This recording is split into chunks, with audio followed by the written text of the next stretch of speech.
to the Polgar Chess University. In this lesson, I'd like to share with you some thought on a game that was played recently by a student of mine. Let's get started. It started out with e4, the most common starting move, which opens up the bishop's diagonal from f1, as well as controls center squares. Black responded with a similar idea, playing e5, also opening up the diagonal of their dark squared bishop. White here responded by playing knight to c3, a bit less frequent move than knight f3, which is the most popular second move after the two king pawns move forward by two squares. But the knight c3 move is not a bad idea either. It controls two of the important center squares. Black did a similar move by playing knight f6, also controlling those same two center squares and getting a step closer to castling to the king side. And right now, White proceeded by playing bishop to c4, a normal developing move, again putting control on the central d5 square. Black right now has a equal choice between developing the knight to c6, or as Black continued in the actual game by playing bishop to c5. Now Black is ready to castle on the next move, and also the bishop has developed to an active square controlling the central d4 square, so far everything is going in a pretty normal expected way. White continued with knight f3, immediately pressuring the pawn, attacking the pawn on e5, so Black needs to attend to this threat. Black has a whole bunch of different ways to protect the pawn. However, one is clearly better than any of the other choices. For example, retreating the bishop to d6, true, it protects the pawn, wouldn't be very advisable though. You may wonder why. Well, for two reasons. One is, when you develop a piece in the opening stage of the game, you rarely want to move that same piece a second time, unless that's your only choice to avoid material loss. The second problem is with the move of the bishop retreating specifically to d6, that right now the bishop stepped right in front of the d7 pawn, and therefore that pawn will have difficulty moving forward in order to open up the c8 bishop's way. So therefore the bishop d6 move I would certainly not recommend. Playing knight g4 also would protect the pawn. Moreover, at the same time it would also attack a second time White's pawn on f2. In addition to Black's bishop on c5, now also the Black knight is attacking that pawn. However, White wouldn't have to worry a bit about it, because after castling, the typical defensive move against such early attacks would protect the pawn sufficiently, and then the knight either would have to retreat eventually when it would get attacked by White's pawn, or Black would end up trading on f2, but those exchanges usually favor the other side, in this case White, because as you can see, Black moved 2 moves with the bishop, another 3 moves with the knight, that 5 moves in total just to achieve an exchange. Because when you give up a bishop and a knight, valued 3 plus 3, that is 6 points, versus a rook and a pawn, valued 5 plus 1, also 6 points, really it's not worth the waste of time that Black had to do in order to not gain anything. So therefore, the knight g4 idea is also not the greatest. Protect the pawn with the queen is certainly playable. However, generally, we rather develop our pieces before we would move our queen. Why? Because our queen may be a target of attack if it gets into the game prematurely. The best move here for black would be to play knight to c6. Simply protect the pawn while developing, not wasting time on pure defense, but combining your own goals, in this case developing and controlling the center and protecting the pawn simultaneously. Black in the game chose another move that looks just as good, combining two plans, a defensive and an offensive, or one following up with your own plans.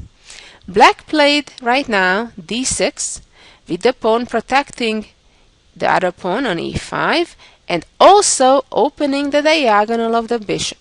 So far so good.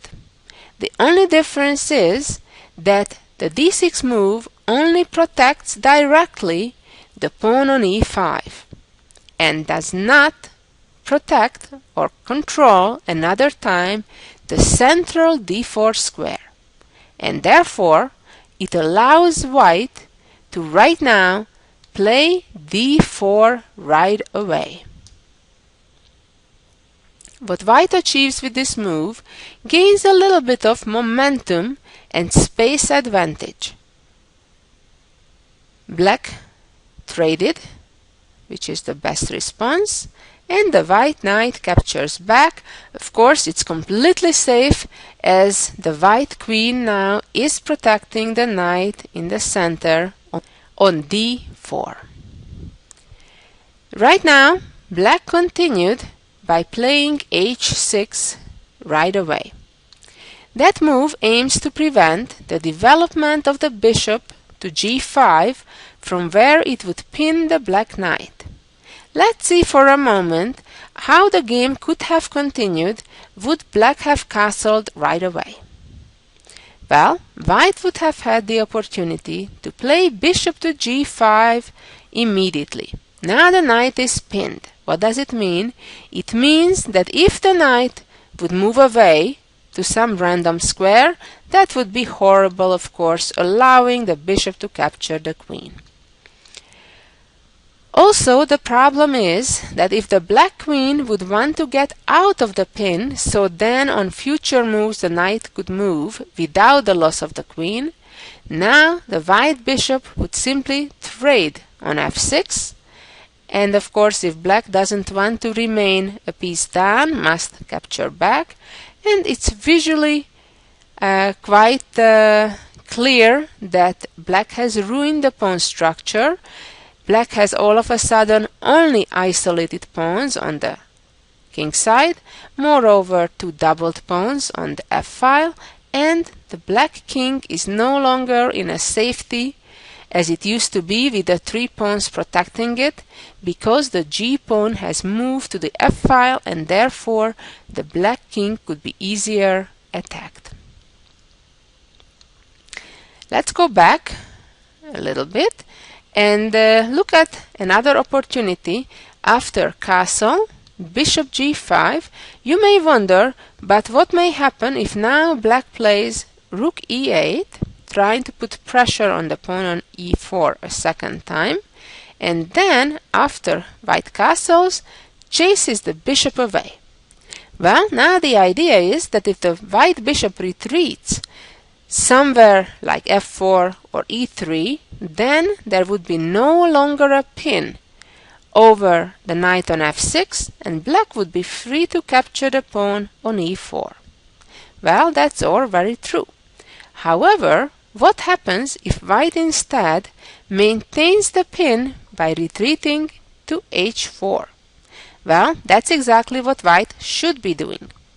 And now, if black would want to follow up on this same idea by playing g5 to unpin the knight of f6, that's a very risky business, because it weakens greatly the safety of black's king. For example, let's see what happens after bishop goes to g3, and if black would try to be greedy and capture the pawn on e4 indeed. Well, now white can go for the attack, namely by playing queen h5, a very strong move, immediately targeting the pawn on f7, as not only the queen but also the bishop is attacking that same pawn. Let's say black plays queen f6, protecting it, and now white would play rook a to e1. Now the rook and the knight from c3 are both attacking that same knight on e4, and the knight cannot move away safely because then the black rook on e8 would be hanging and would be taken with a check. So therefore, after rook e1, black can try to protect the knight a second time. But now the problem is that white would capture that bishop. If queen captures back, white would make another trade, and if black would try to keep capturing back, at the end of the day the black queen would have left the control, the protection of the f7 pawn, and white would get to capture it, as the bishop now protects the queen, and king h8 only move, followed by checkmate with queen g8. Okay, so let's go back now to the beginning, which was after the sixth move when white captured back on d4, and we were investigating a variation. What happens if black right now would castle and indeed allow that unpleasant pin with the bishop getting to g5. However, in our game, black continued by playing h6, preventing the white bishop from coming to g5. And white continued by simply castling, so did black, and now that we know the bishop cannot go to g5, the bishop ended up going to e3. It is certainly a natural square, however, white has to take into consideration what happens if now the black knight comes to g4. And in fact, perhaps black should have done that, and now the white bishop probably will have to move. Generally, it's not a good idea, especially in the early part of the game, to trade a bishop for a knight for no particular reason. So therefore, white would move the bishop again, and then black would have an interesting opportunity to now play queen f6, attacking both bishop and knight. There is an interesting variation what happens if now white plays knight d5, attacking black's queen, protecting the bishop, but of course inviting black to capture on d4. Trade queens, and then capture on c7, trapping black's rook in the corner. In such situation, what you have to be extremely careful of, even though temporarily white will have a material advantage, to make sure that knight will be able to get out of the corner, because oftentimes the knight gets stuck and trapped. So right now black would play knight c6, developing, knight captures rook, and bishop e6. All of a sudden all of the pieces are gone from the 8th rank in between the black rook and the white knight. So therefore the knight is under attack right now, and at the same time so is the white bishop on c4. So right now white does not have the time to move the knight to c7, because then the black bishop would capture the white bishop on c4. But white can try to trade, and now unfortunately for white, because the f-pawn captured back on e6, all of a sudden the rook doesn't only attack the knight, but also the white bishop. So therefore, black would be doing quite fine. Of course, all of this is not quite forced, but it kind of shows you the dangers that white may have if white plays overambitiously. The bottom line is knight g4 certainly would be not a bad idea here. In fact, that would be my top choice, and therefore perhaps as white it'd be better to prevent that and play h3 first. Going back to the game after bishop e3, I'd like to point out another very important strategical element. If right now black would play knight c6, that would be a very serious strategical error. Why? Because white would immediately trade knights, followed by trading bishops, and possibly even trading queens, and then getting to an endgame that would very clearly favor white. Why? Because black has triple pawns on the queen side. And that means that two of those pawns on the c-file don't have much of a future because there are other pawns in front of it. Moreover, white will have opportunities to simply go with the knight to a4 and attack the c5 pawn. Trust me, such a situation is quite bad for black. Almost always try to avoid having your pawns tripled up like this. It's not a good thing. Let's go back one more time to this position after bishop e3 and see how the game continued.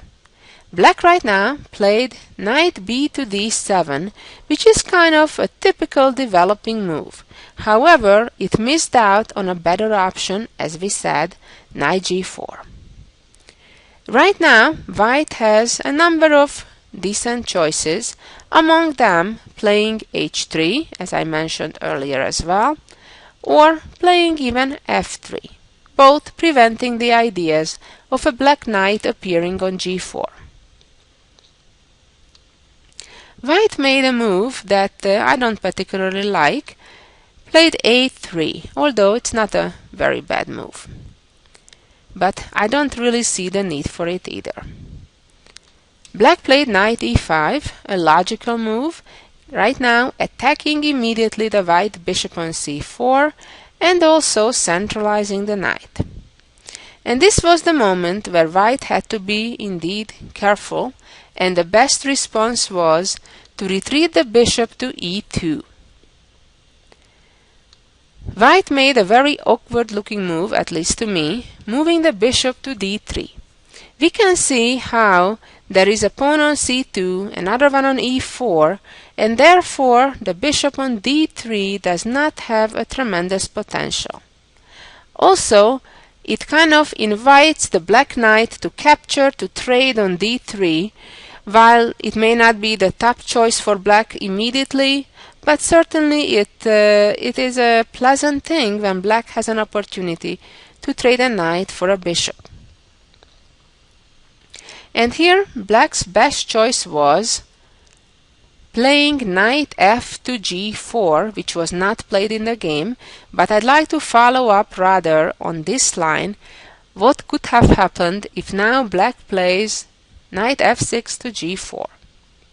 The first problem that white has is that the bishop right now cannot move away, because then the knight on d4 would be lost, right? If we move this bishop someplace, black simply picks up a piece for free.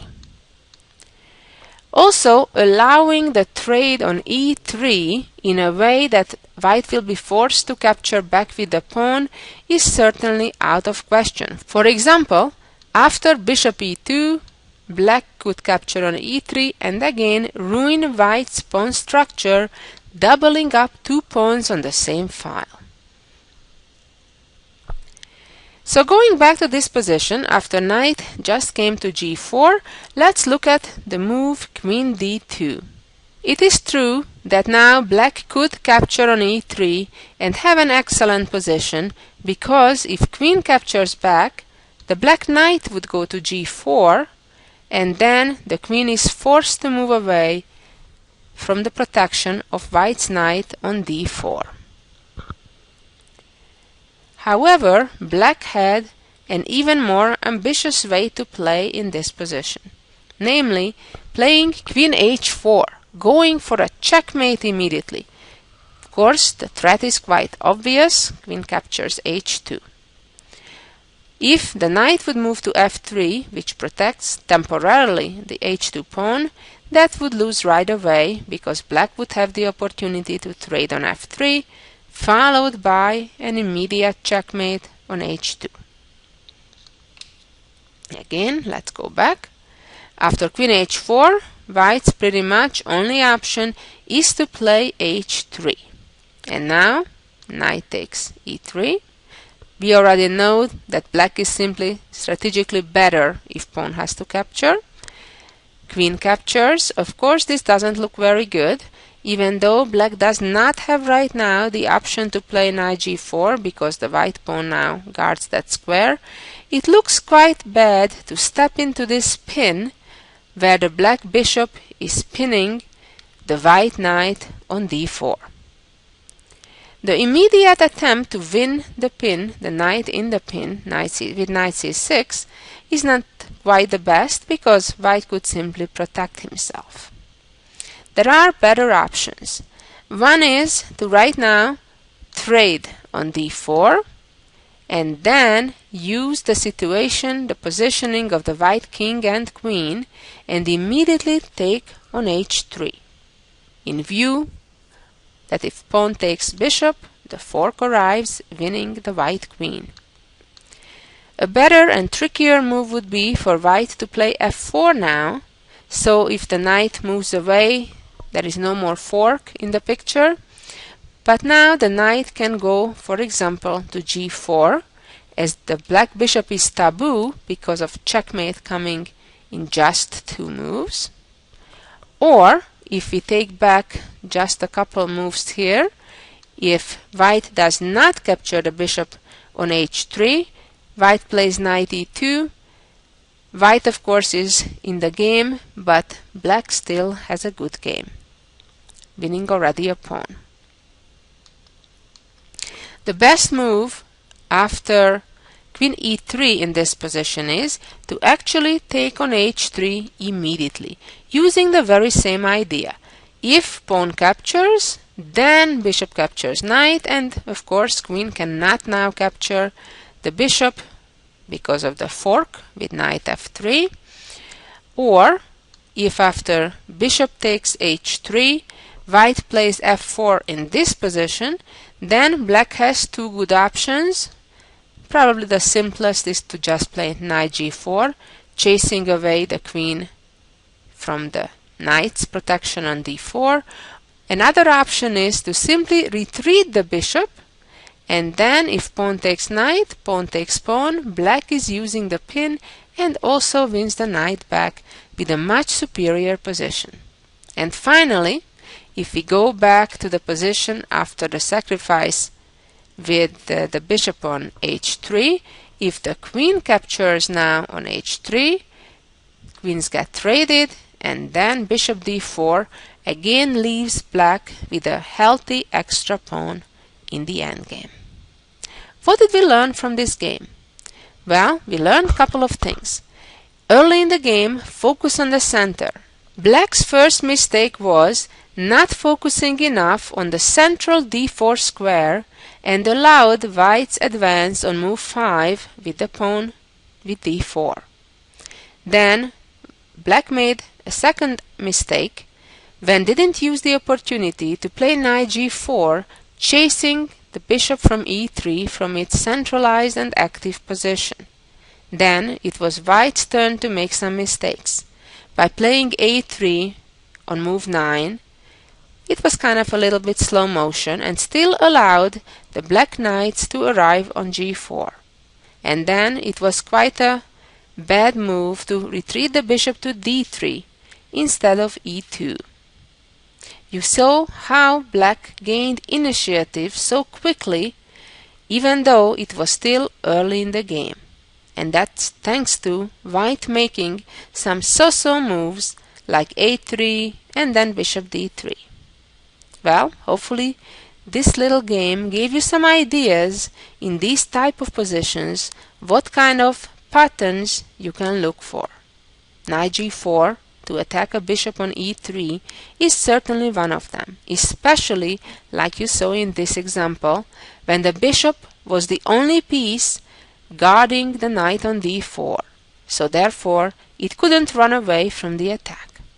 I suggest, when you have time, listen to the same lesson another time to observe the ideas even better. Thank you for listening, and so long until next time.